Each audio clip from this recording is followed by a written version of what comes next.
We continue our discourse on supervision. I wish to show an example of fault inspection caused by fear. Fault inspection means that nobody knows what's really happening, and the people on the job are included in this. They don't know. They cannot benefit from fault inspection. The management cannot know what the conditions are. Here's an actual example. There were 225 items inspected every day by one inspector. She would take, as the items went by, going out the door for the quality audit, now and then an item totaling up to about 225 per day, making an inspection to see whether the item has major defects in it, or whether it is free of major defects. And if it has one or more major defects, that goes down as an item defective. We obtained the results for 2 months and plotted them. The chart looked like the one that I put onto the board. Now, there's something wrong, as anyone can observe. It would be impossible for this girl to select items in boxes as they go by, going out the door, ready to put on a truck or railway car to wholesalers, items that are defective and items that are not, so that her average would be 8.8 day by day. Totally incredible. Variation ought to, over a period of 2 months, ought to show some points up and down from the average. Maybe some approaching control limits. Could be. Now and then possibly one outside. But here we observe points staying close to the average, 8.8.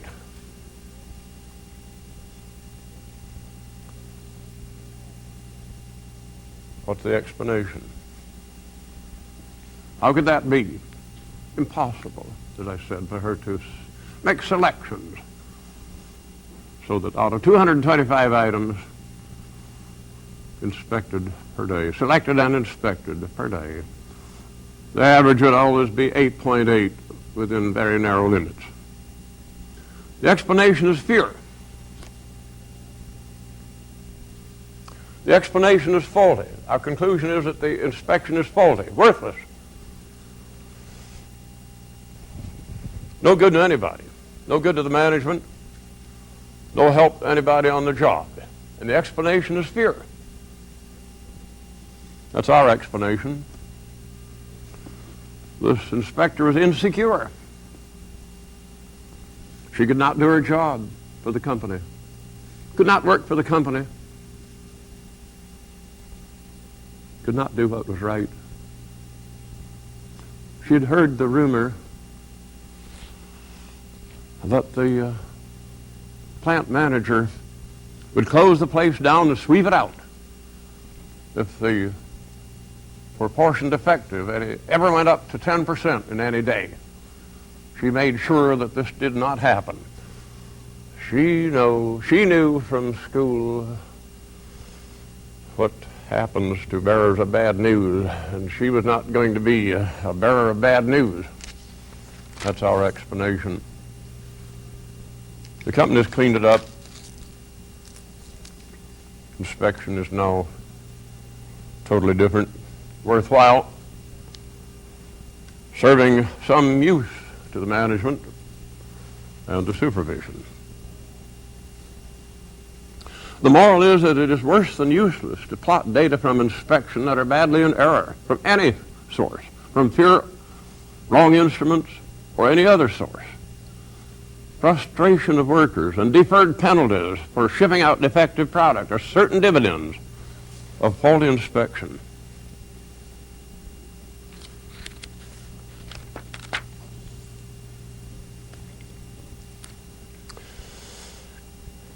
So many people suppose that if you pay enough money for a measuring instrument, then there'd be no problem. That is not so. I think that the more you pay for an instrument, the more care it requires.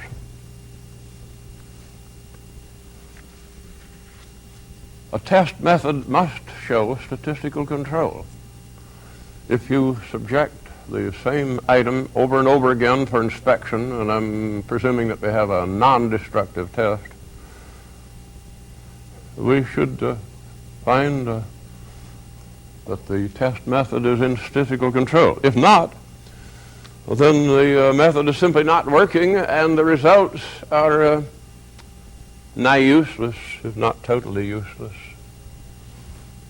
Let me just plot the mean of let's say four successive measurements on the same item. If we find that the test method is in statistical control, that's good. Does not mean that it's giving accurate results or giving true values of anything. It just means that we have a measurement system.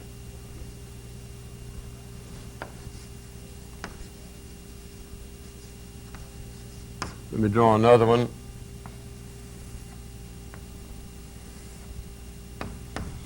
This shows existence of trouble.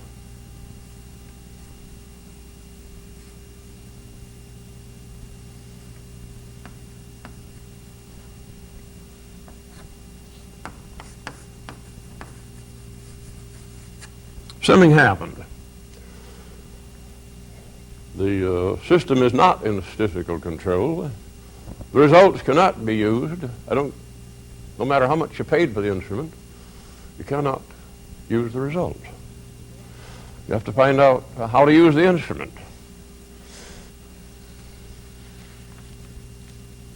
Visual inspection is the easiest to bring into line between inspectors and for one inspector day after day, but visual inspection is no substitute for measurements by gauges where you need results in millimeters or in ohms or in amperes or in volts.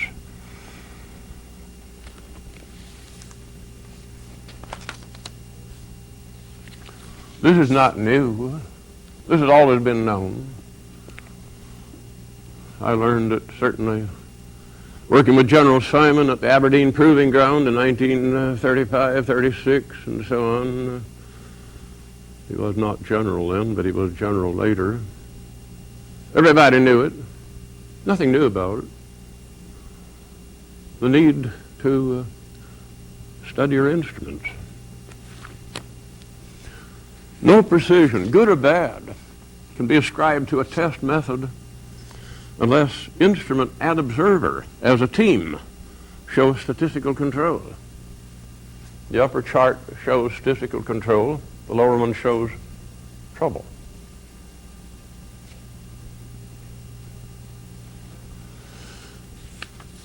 Alleged defects in material that people purchase, and alleged shortages come, in most cases, simply from different methods of measurement. Differences between vendor and purchaser. How could they agree with each other when they don't even agree with themselves? I mean, if their own method of test show lack of statistical control, how could they hope to line themselves up? How could vendor and purchaser hope to line themselves up? And some definitions are difficult, very difficult. What is the area of a hide, for example? What about ragged edges that cannot be used or shoes, or handbags, for mittens, or anything. Fertilizer only. What about those ragged edges? When you're measuring the area of a hide, do you count them or do you not? What do you do with them? And where do ragged edges begin? Difficult. The problems are not all easy, but they have to be solved. Vendor and purchaser have to come to agreement. And their methods of measurement, of test, must be in statistical control with themselves.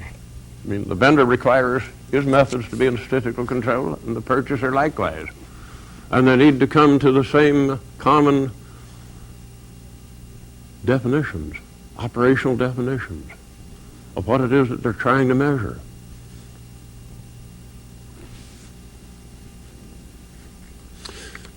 In my own work, I find so many places, nearly everywhere, the few workers know what the job is.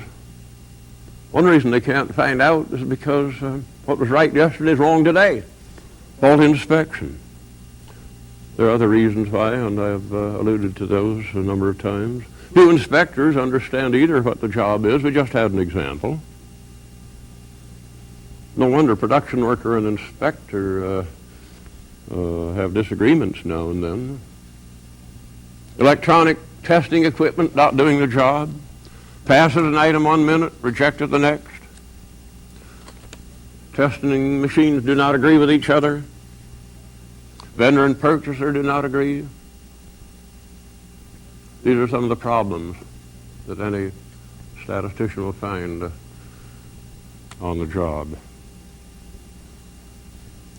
Few people in supervisory positions and in management are aware how reliable, how important reliable inspection is for morale of the people on the job.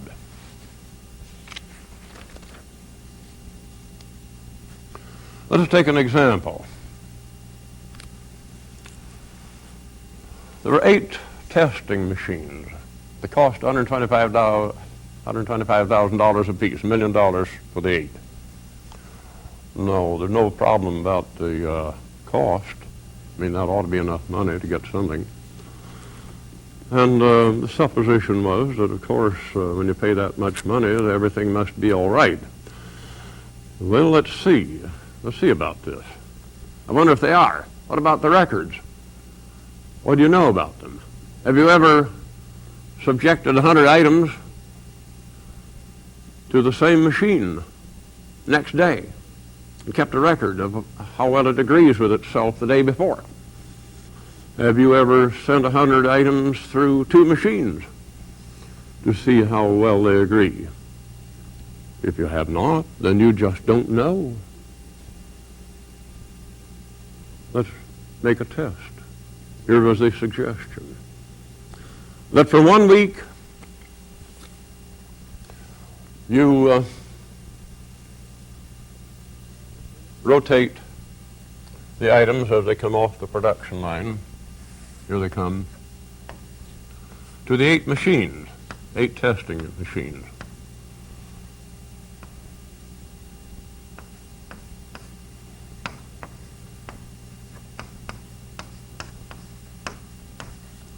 Just rotate the items as they come off.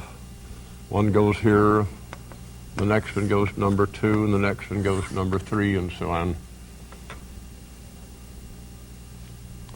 Let's have a look at the results at the end of a week.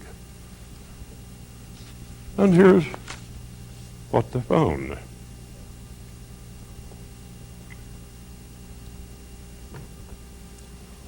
Of the 8 machines, 5 of them agreed pretty well with one another. 3 of them agreed with each other pretty well. But the 5 showed that 55% of the product was first grade, and the 3 that agreed with themselves pretty well showed that 66% was first grade. So their output of first grade, though they didn't know it, depended on the machines of testing. In other words, they did not know how many were first grade. And you might be a purchaser. You'd like to know if what you paid for is first grade is really first grade. It would depend on which machine did the testing. No manufacturer can proceed that way or has any desire to proceed that way. But without tests of the equipment, they do not know what the results of tests mean. What was the problem? I don't know. There's a problem. The statistician's job is to help to find problems that other people could not be expected to perceive.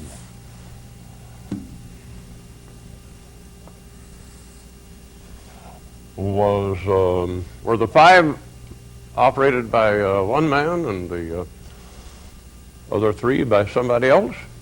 I don't know. Maybe that could be it. Don't know. There's trouble. And no manufacturer would continue seeing results like that. Look at the cost of downgrading items. If the 3 instruments were doing the job that they wish to do, the other 5 losing 11% of the output, downgrading 11% of the output from first grade on down to second, third, or even scrap. At a loss.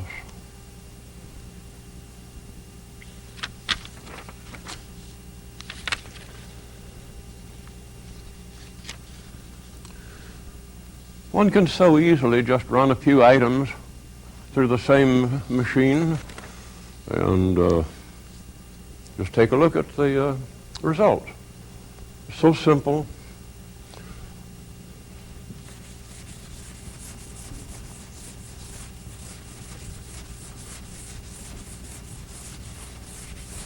So simple to take a look at the results.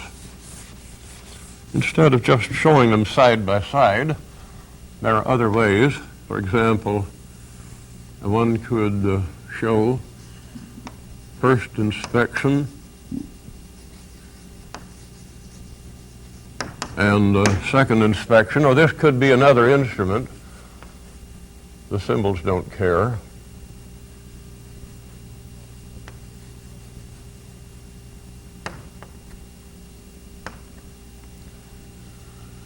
First inspection accepted, because they are first grade.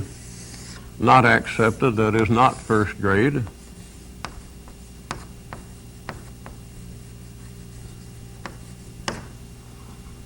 And to have a second inspection,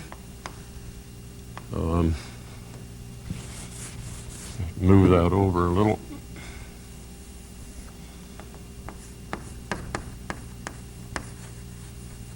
Accepted, not accepted, any 2 categories.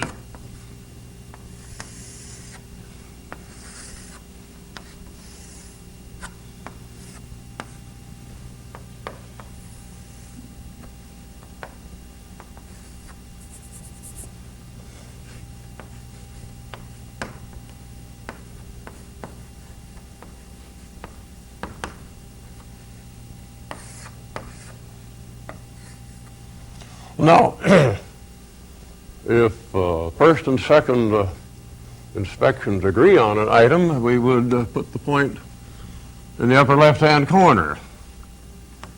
They would have, we hope, a number of points in that corner, and points in the lower right-hand corner not accepted. We'd hope there wouldn't be too many there, because points down here not accepted indicate downgrading the product. Points off the diagonal indicate disagreement.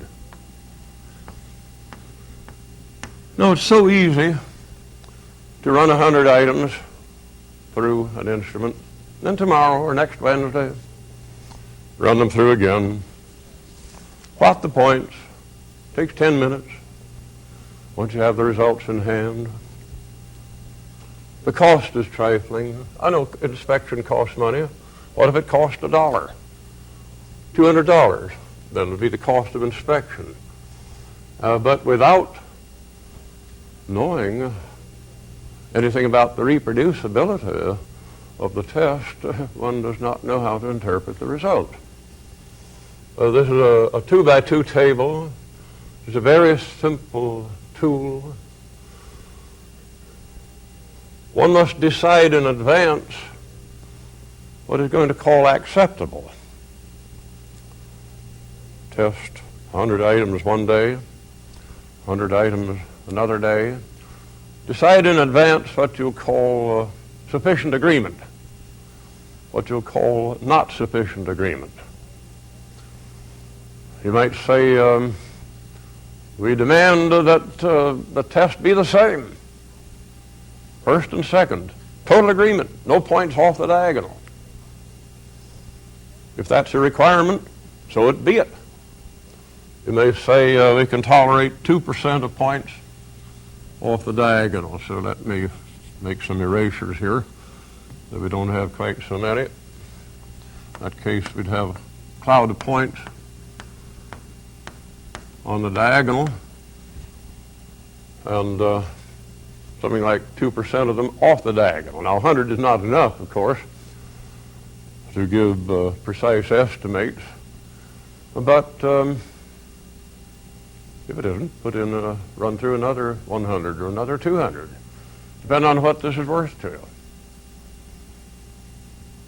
Decide in advance, as I said, the criteria, and then take a look. Remember that the small numbers off the diagonal, or small numbers anywhere, are subject to considerable error. To people that have had a bit of statistical theory, if this number were 4, for example, then its standard error would be 2. So you see, you don't have great precision. If you need more precision, just send through more items, depending on what it's worth to you. Decide what it's worth and decide on the criteria that for decision. You can do the same thing, as I said, instrument number 1, instrument number 2. Same item sent through the 2 instruments. If the test is destructive, you can, of course, only compare interpenetrating random samples between the 2. Same problem.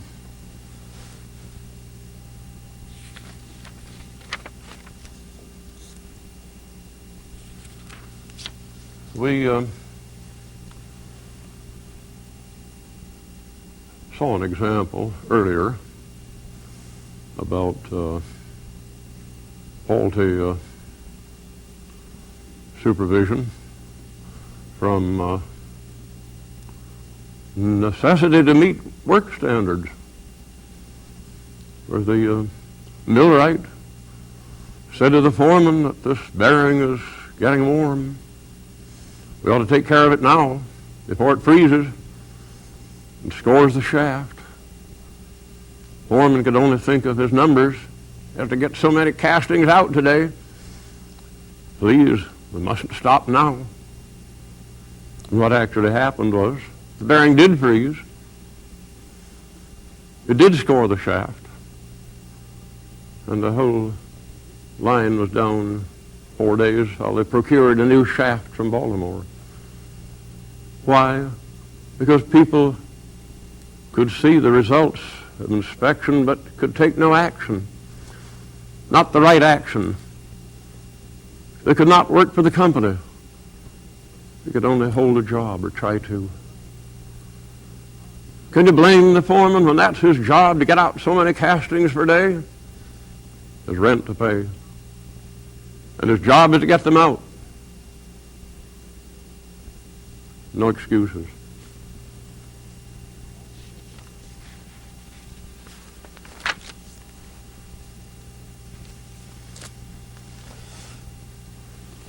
We come to another subject.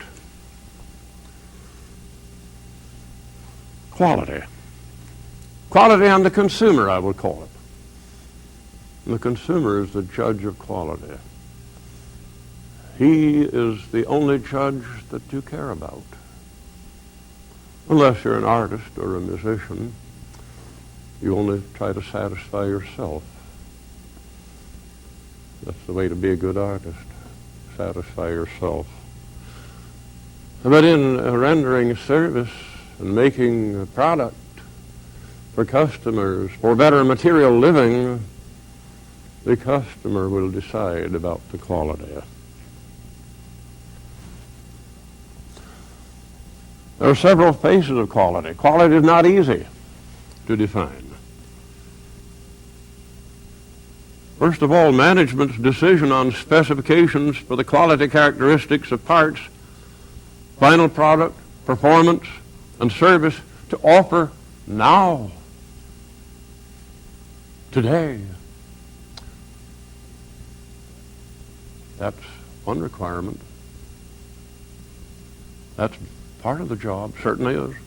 Number two, management's responsibility to plan ahead for product and service of the future. Point number one of the 14 points. We need not rehearse it. The third point about quality is that the consumer's judgment is the only one they'll keep in business. And what is quality? I have much amusement in my own practice by asking people what they mean by quality. Everybody is striving for quality. When I ask them what it is, sometimes I find nobody's really thought about it.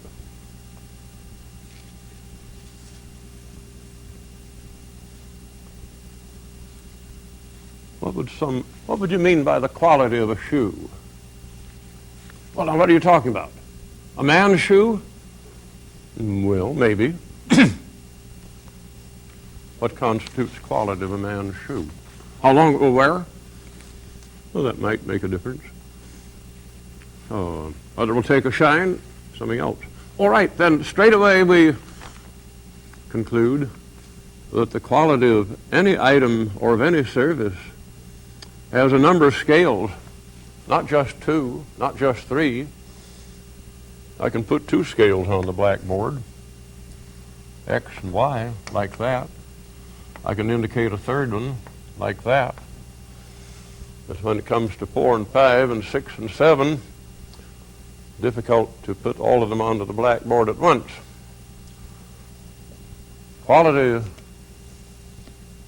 has many scales. Let's go back to the man's shoe. How long it will wear? Well, it might get 100 on wear. It might get 50 on whether it will take a shine and hold it. Or can you make it look like new by working on it?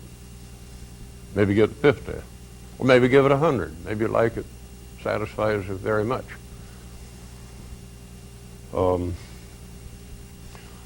How it feels, what its appearance is, something else. Third axis. A woman's shoe, totally different characteristics. How long it will wear, probably of no consideration. Style, yes. whether it feels right, I'm not sure. Whether that makes any difference, I don't know. Take this paper that I'm using, or did use for the manuscript. What about it? What about its quality? What do I mean by the quality of paper? Well, I can think of 6 important characteristics. When I buy paper, I think of all these. First, well, this particular paper is a sulfite paper. I can tell by the feel of it. 16 pounds, I can tell by the feel of it. Number 2, it is not slick. It takes pencil well and ink well. 3, it is heavy enough so that it does not show through. I can write on one side, turn it over, and write on the other side if I wish. Or when I'm using it, I do not see through to the other page. Satisfies my requirement that way. On these 3 characteristics, it may get 100. Number 4, it is standard size. Fits into my notebook. Give it 100 on that. 5, I can buy a replacement. Give it 100 on that. That is, I can buy a replacement without making a trip to Cleveland or somewhere. Number 6, the price is right. Right? It's gotten 100 on all those characteristics. Number 7, let's think about it. Number 7, I'm thinking of a letterhead. Well, I cannot use sulfite paper for letterhead. I give it 0 on that.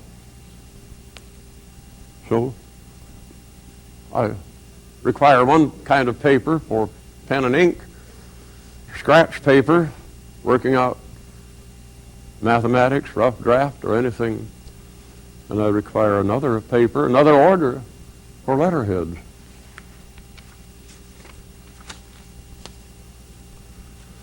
The consumer, as I said, is the most important, is the one that will be the final judge. The only one that we're concerned about if we plan to stay in business.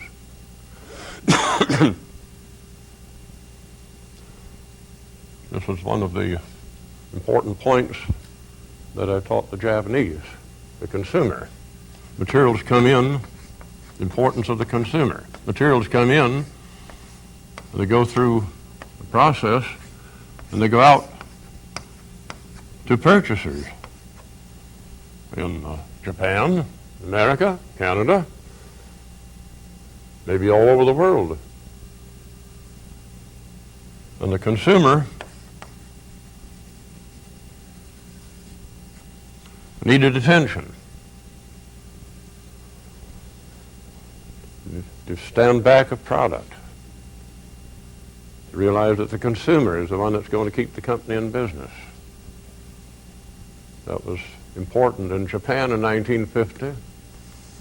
Helped to put Japan ahead. It's true anywhere. And I wonder how much people know about the consumer. It's not always easy to find out what a consumer likes in a shoe. He may be wearing shoes, but can he tell you what it is that he likes about it? You sell him a pair of shoes, can you be sure that he's pleased on all the quality characteristics that he may judge your product by? It is important to note that no one can outguess the future loss of business from a dissatisfied customer. The cost to replace a defective item, a shoe, a fuel pump, anything, on the production line is fairly easy to estimate. On the cost of warranty, just hard figures. Anybody can look at them. But the cost of ill will, the loss of business in the future caused by a defective that gets out to the customer, nobody knows. In fact, in so many items, nobody can find out just what it is that displeases the customer. It was Oliver Beckwith, a friend of mine, who remarked in 1947 in a meeting of the American Society for Testing Materials that a dissatisfied customer does not complain. That was his experience. The customer does not complain. He just switches, and you don't know about it. Or as my friend Robert Peach, when he was with Sears Roebuck and Company, remarked to me, he said he had a better way to put it. The goods come back, but the customer does not.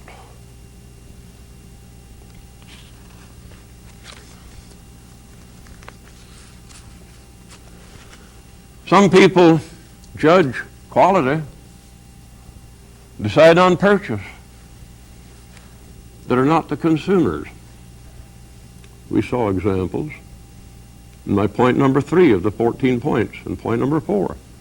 The purchasing department ought to know more about how what they purchase goes through the production line and onward to the customer, the ultimate customer. It's sometimes possible to follow product through. In nearly all cases it is. I was reading recently one, though, in which one can never learn from the customer. One may observe the effects. I was thinking of books used in primary grades, trying to teach youngsters how to read. There was an article by Bruno Bettelheim and Karen Zellen in The Atlantic for November 1981, page 27, where they say, they were speaking of another publishing house, was preparing a new edition of a widely used series for elementary readers.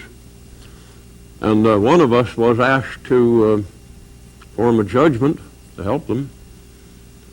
We objected to the blandness of the stories proposed. But the company's view was that he agreed.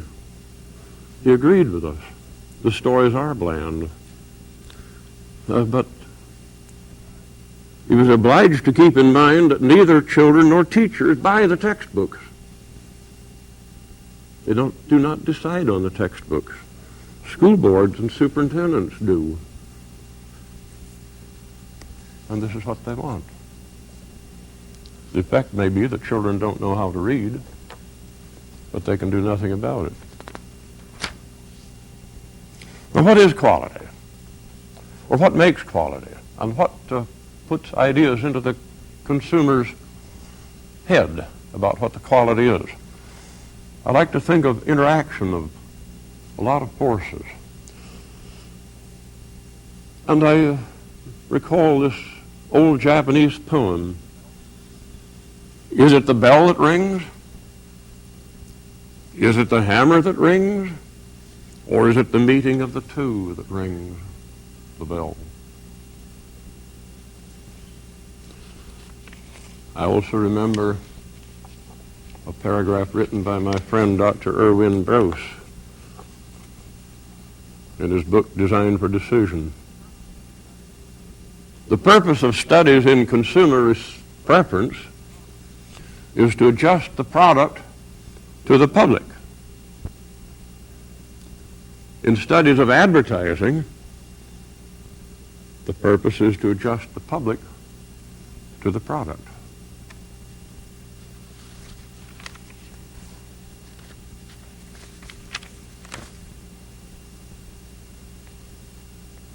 I like to think of the triangle, as I was saying, a triangle of forces. The consumer's ideas about quality. Where does he get them from?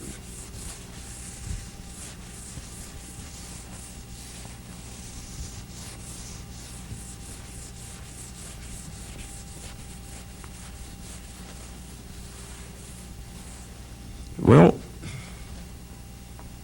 certainly the product counts for something. You can't just send him anything.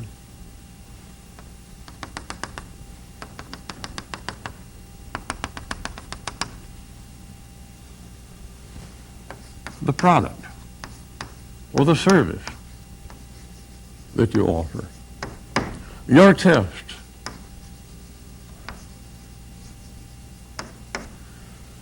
In the laboratory, your own laboratory, amongst your own people,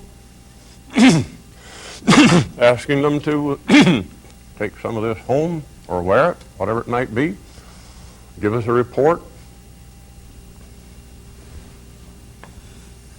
Your own laboratory.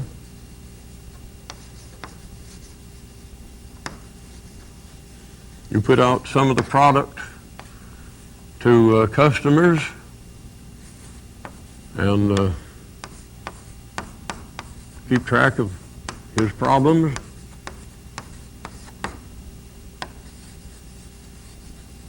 These are usually in the prototype stage.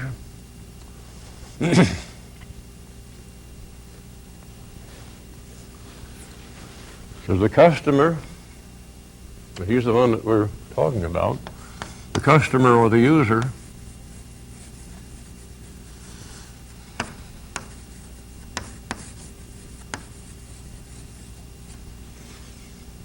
where does he get his ideas from? Well, partly from the product. You can't just send him anything. You try to send him product that passes tests of your laboratory, on the premises of customers. You've done everything you can on that.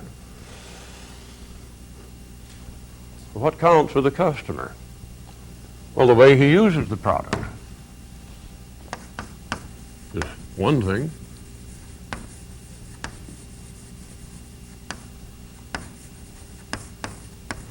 Or misuses it.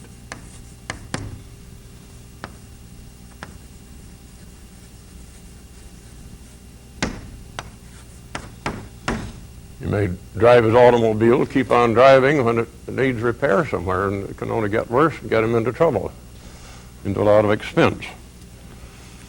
The way he installs it and maintains it. I can just put down installation because sometimes you do the installation.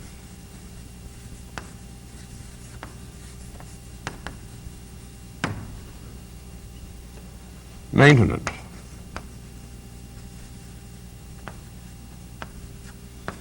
Use and misuse, in another way to put it. And there's another corner to the triangle. The training of the customer. Instructions for use. Instructions are training.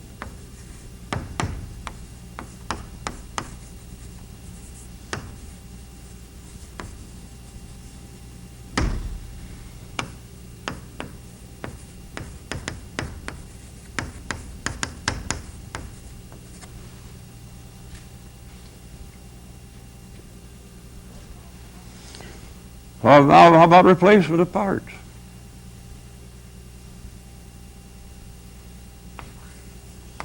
Can you replace parts?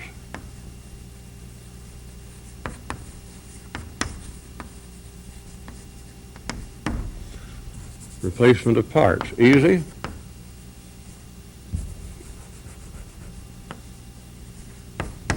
Or difficult?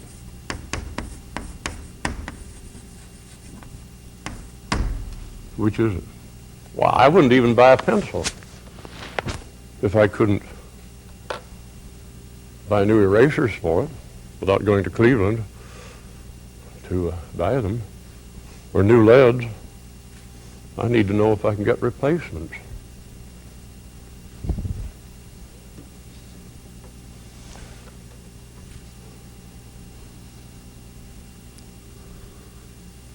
What about your advertising?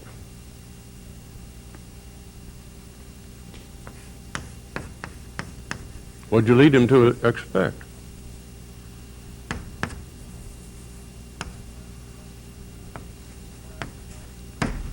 Your advertising of your competitor. Maybe you both advertise what you cannot deliver. the customer is dissatisfied. Those are just some of the forces that lead the customer to form his opinion.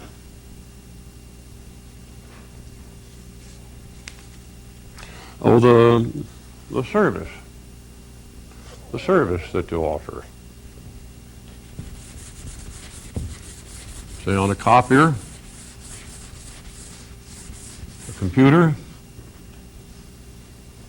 automobile, just put down service. We'll cover all of those.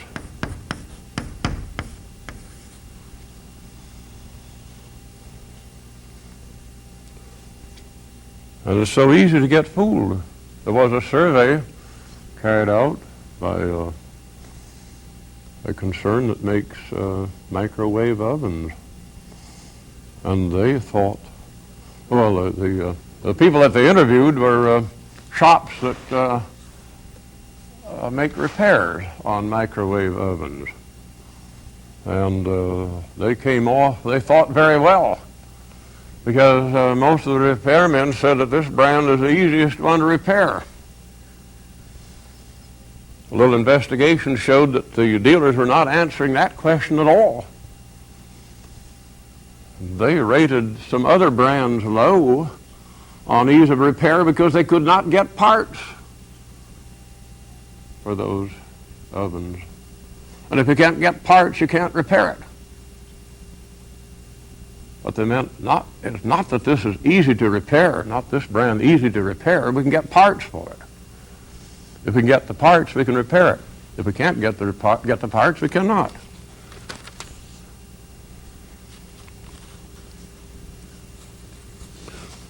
Consumer research, keeping up with the product and service, trying to look ahead, can be put into a circle, and it's not mine. It's in Dr. Schuhart's book of 1939. I mean the book of 1939, not the one of 1931.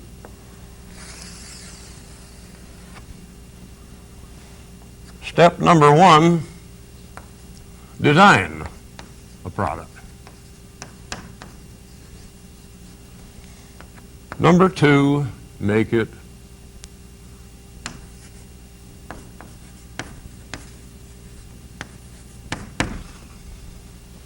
3, try to sell it. And 4, test it in service.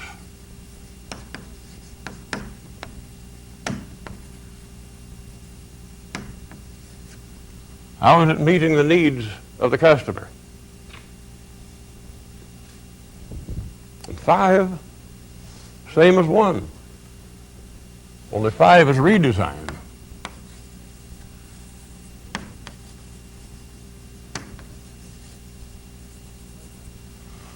And the cycle continues. Not redesigned weekly. Some companies redesign too often because they didn't do the job right in the first place. They have so many parts and so many changes that nobody can keep up with them. And they run up their costs that way. This circle is known in Japan as the Deming cycle, and I never referred to it in any way except with Dr. Schuhart's name.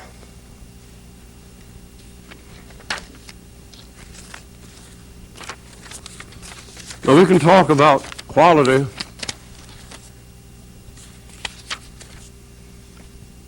and improvement of quality, but there's another angle to it, and that is quality to the plant manager and to the people that work on the job. What is it that they are trying to do? What are the specifications that they are trying to meet? To the plant manager, he can't help it if you're going to put out something else next year or 3 years from now.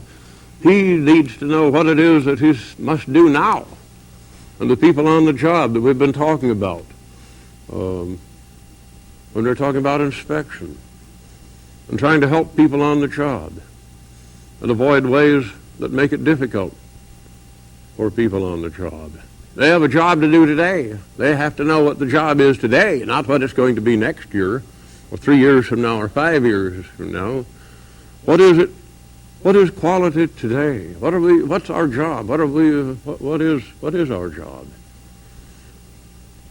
What is acceptable? What is not?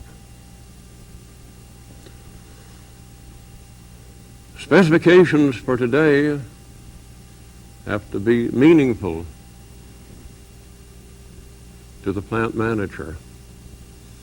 Test equipment kept in order. People have to know what the job is. They cannot work in fear, afraid to ask.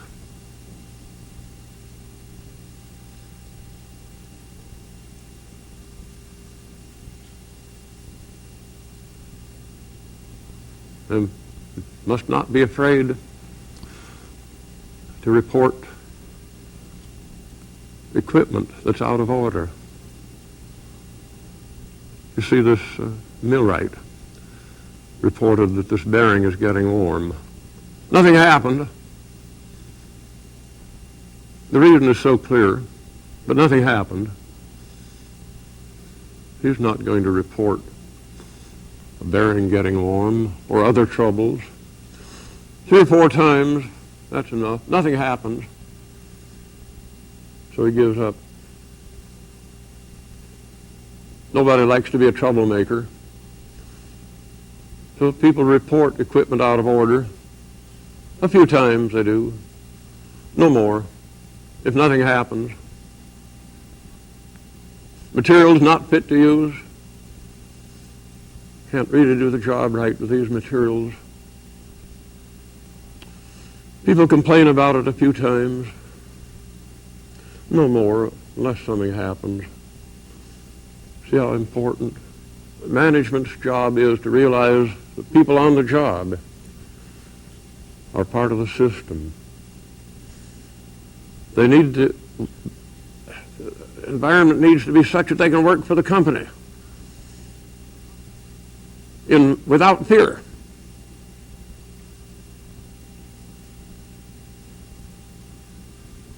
They have specifications to meet.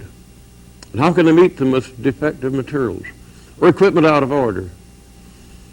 Yet they don't want to be troublemakers. So they just go ahead, do the best they can under the circumstances. Is that good supervision? Is that helping a plant manager to produce the quality that you require today? Think of his job.